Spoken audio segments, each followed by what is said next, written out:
القارئ الشيخ شعبان الصياد. أفلا يتدبرون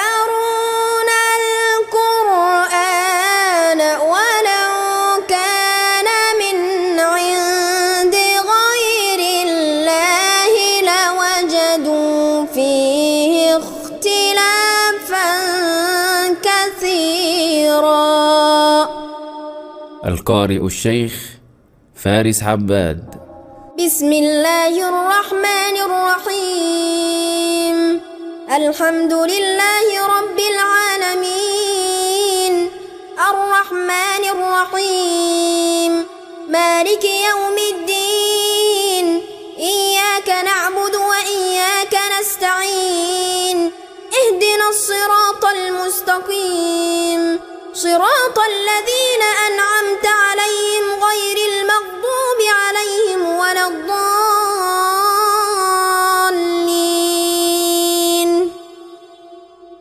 القارئ الشيخ محمود خليل الحصري.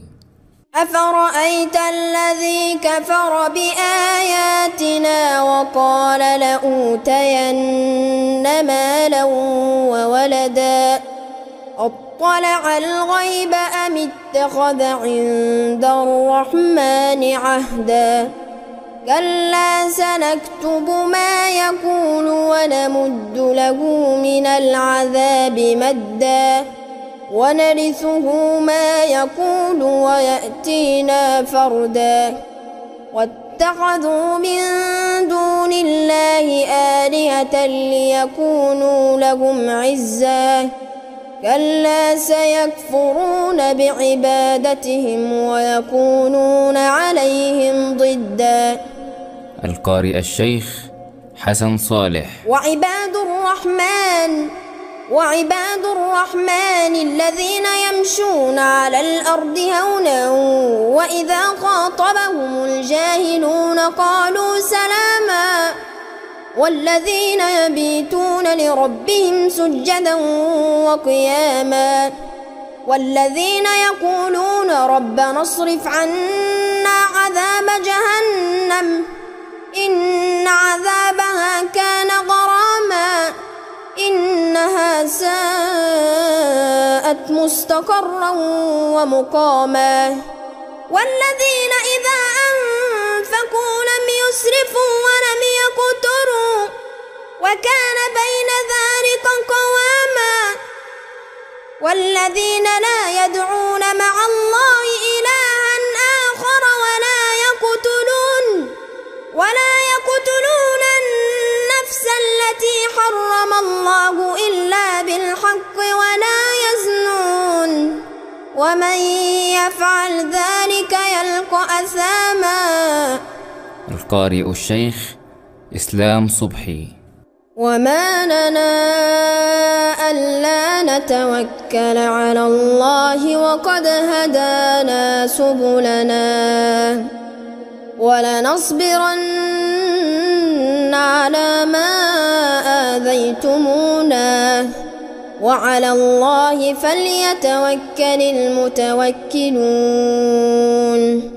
وقال الذين كفروا لرسلهم لنخرجنكم من أرضنا أو لتعودن في ملتنا فأوحى إليهم ربهم لنهلكن الظالمين ولنسكننكم الأرض من بعدهم ذلك لمن خاف مقامي وخاف وعيد.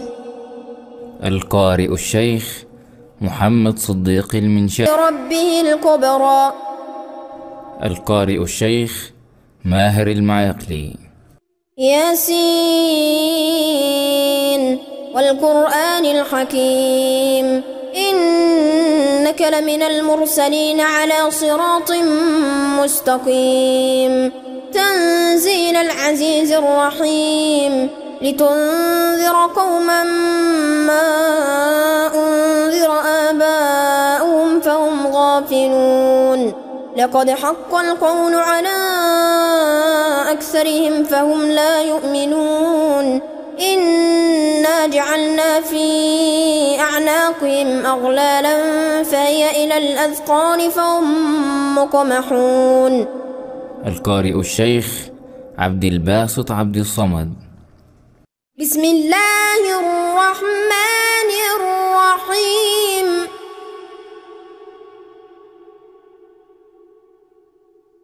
لا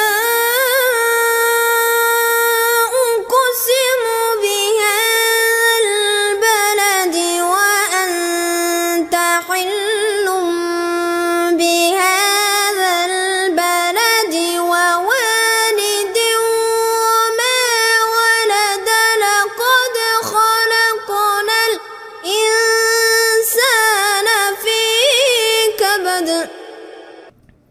القارئ الشيخ مصطفى إسماعيل.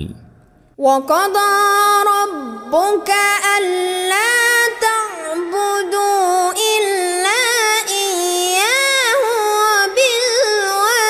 وبالوالدين إحسانا إما يبلغن عندك الكبر أحدهما أو كلاهما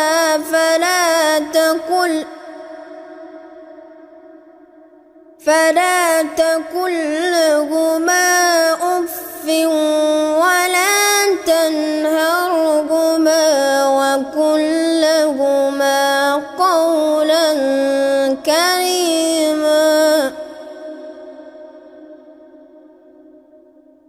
واخفض لهما جناح الذل من الرحمة واخفض لهما